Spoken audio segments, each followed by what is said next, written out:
अस्सलामुअलैकुम हिब्बे वतन पाकिस्तानियों। कप्तान के लिए चंद सेकंड की वीडियो जो है वो बाइसे रहमत बनने जा रही है। इमरान खान जो कि एक मजबूत असाब के मालिक नहायत ही दलेर इंसान हैं। अगर हम बात करें नवाज शरीफ, जरदारी, शहबाज शरीफ और फजलों की, तो इसके मुकाबले में खान के ऊपर 150 से ज़ायद मुकदमात बनाए गए, जिनमें कत्ल, दहशतगर्दी और गद्दारी की दफ़ात शामिल हैं। अगर इन लोगों पर ऐसा कुछ किया जाए तो ये लोग तो एनआरओ लेकर 1 मिनट से पहले पाकिस्तान से भाग जाएं।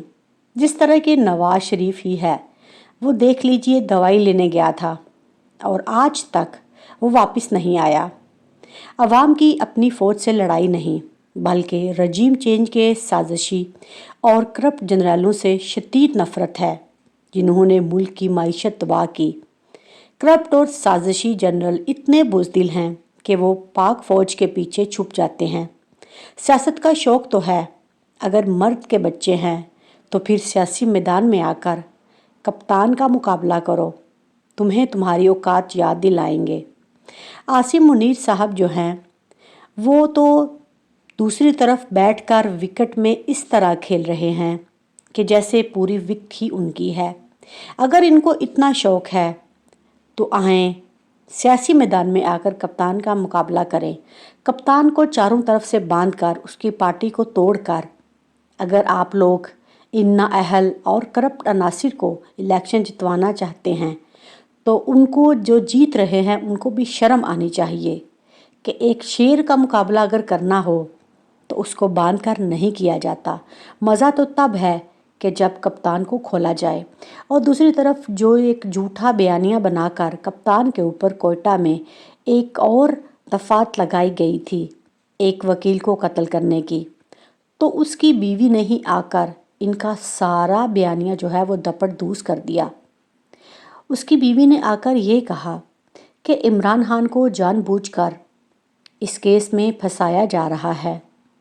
असल मेरे शोहर को कत्ल करने वाले जो हैं वो उसके सगे भाई हैं।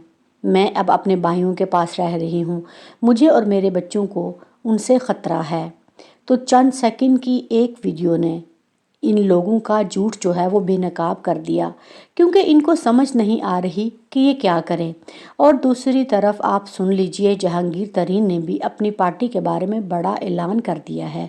उन्होंने कहा कि अलीम खान जो हैं वो पार्टी के प्रेसिडेंट हैं, जबकि आमिर महमूद कियानी जो हैं वो सेक्रेटरी जनरल हैं, और चौधरी एडिशनल सेक्रेटरी जनरल हैं, जबकि स्पोक्समैन जो हैं वो भी यही हैं। तो इनका हाल देख लीजिए, इनके पास करने को कुछ नहीं। इसीलिए तो अब ये लोग नवाज शरीफ के पास गए हैं, उसके जूते चाटेंगे जाकर, और फिर इस तरह अवाम के वोट की बंदर बांट होगी। मैं एक और सवाल पूरे पाकिस्तान से पूछना चाहती हूँ कि इमरान रियाज खान की हर वीडियो को 100 या 200 मिलियन लोग सुनते थे, अब वो लोग सारे किधर हैं? आप आवाज़ क्यों नहीं उठाते इमरान रियाज के लिए? आप लोगों को उसकी आवाज़ बनना चाहिए। अगर इमरान रियाज खान गद्दार वतन है तो फिर पाकिस्तान की 23 करोड़ आवाम जो है वो भी गद्दार वतन है। और दूसरी तरफ मलिक रियाज की जानब से एक वीडियो जारी की गई है जिसमें इन्होंने उनसे करोड़ों रुपए नकदी कीमती प्लॉट्स लेने वाले सहाफ़ियों के नाम जो हैं वो वायरल कर दिए हैं। इनमें सरे फैसद हामिद मीर को तो आप जानते ही हैं, सोहेल वड़ाई जो कि लोगों के घरों में मुफ्त का खाना खाते हैं, हसन निसार, डॉक्टर शाहिद मसूद, आसमा शिराजी, महर बुखारी, सना बुच्चा, मज़हर अब्बास, आफ्ताब इकबाल, मारवी समद और इकरारुल हसन और वसीम बदामी।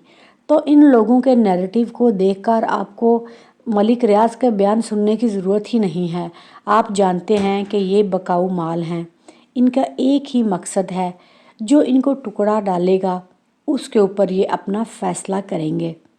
और दूसरी तरफ अब इमरान खान को कमज़ोर करने के लिए इमरान खान की बहनों को भी तंग किया जा रहा है। अलीमा खान जो है उनको जानबूझकर तंग किया जा रहा है ताकि कप्तान किसी भी बात पर ब्लैकमेल हो और तमाम चीज़ें हमारी मान कर इस मुल्क से चला जाए ताकि हम तनहा इलेक्शन लड़ें। और दूसरी तरफ नवाज़ शरीफ जो है उसने ये सिग्नल दे दिया है कि अगस्त में अगर इलेक्शन होते हैं तो हो जाएं, क्योंकि नवाज़ शरीफ का ये कहना है कि इमरान खान जो है उसके नैरेटिव को 9 मई ने पूरी तरह तबाह बर्बाद कर दिया है और अवाम जो है वो इस टाइम पर इमरान खान से नफ़रत कर रही है, वो भी 9 मई के वाक़े की वजह से। और यही हमारे लिए बेस्ट टाइम है कि हम इस चीज़ को यूटिलाइज़ करें और अगस्त में इलेक्शन हो जाएं। अगर इलेक्शन नहीं होते तो नवाज़ शरीफ ने इस खदशे का भी इजहार किया है कि कप्तान फिर से वार करेगा और वो जानता है कि कप्तान का बयानिया कोई भी ख़त्म नहीं कर सकता। और दूसरी तरफ मरीम नवाज़ भी ये चाहती हैं कि जून में जो हैं वो असम्बलियाँ डिज़ोल्व हो जाएं, लेकिन शहबाज शरीफ जो है वो विक के दोनों तरफ खेल रहा है। उसको ना तो मरीम नवाज़ पर एतबार है और ना ही शहबाज शरीफ जो है वो एतबार कर रहा है अपने सके भाई पर, क्योंकि इन लोगों को पता है कि हर कीमत पर हमें जो है वो आर्मी से ही लेना देना है। मरीम नवाज़ इस टाइम पर साइलेंट मूड पर चली गई हैं। और दूसरी तरफ इमरान खान से जब ये पूछा गया कि सर आप सियासतदानों के साथ मुज़ाकरात क्यों नहीं करते, तो इमरान खान का जवाब सुनकर आप अपनी हंसी नहीं रोक पाएंगे। उन्होंने कहा कि इन सियासतदानों से मैं क्या मुज़ाकरात करूं, आपको लगता है कि इनके हाथ में कुछ और है। जब इनसे ये सवाल किया गया कि सर आप क्यों चाहते हैं कि इस्टेब्लिशमेंट को ही बीच में लाया जाए, तो इस पर इमरान खान ने कहा इनके पास क्या है मुझे देने के लिए। जब उनसे ये पूछा गया कि सर आसिफ अली जरदारी ने तो कहा था कि इकॉनमी के चार्टर पर बैठकर हम बात करेंगे, तो इमरान खान ने बड़ा ही खूबसूरत जवाब दिया, इन हुक्मरानों के पास कुछ इख्तियार नहीं, इनके पास मुझे बताएं मैं क्या बैठूं। जब उनसे ये सवाल किया गया कि सियासतदानों ने खुद मिलकर ही तो जमहूरी दस्तावेज़ात पर दस्तखत किए हैं, आप क्यों बात करना पसंद नहीं करते, तो इमरान खान ने कहा फैसला साज तो वही हैं, ना इनके साथ बैठने का कोई फ़ायदा नहीं। और जब बात चार्टर ऑफ डेमोक्रेसी की हुई तो इमरान खान ने कहा अब सूरत हाल बहुत ज़्यादा मुख्तलिफ है, क्योंकि ये लोग चोर डाकू हैं, इनके बाहर बिजनेस हैं, ये लोग हर कीमत पर चाहते हैं कि हम अपना पैसा लेकर पाकिस्तान से बाहर भाग जाएं। मुझे ये कह रहे हैं मुल्क से बाहर चले जाओ। अब मुझे कौन बताए कि मेरा पाकिस्तान में सब कुछ है, मेरा बाहर क्या है, मैं क्यों बाहर जाऊं, जब मैं अपना सारा कुछ बेचकर यहीं पर लाया था। और दूसरी तरफ आसिम मुनीर से भी फ़ौज जो है वो बहुत ज़्यादा परेशान है, क्योंकि जिस तरह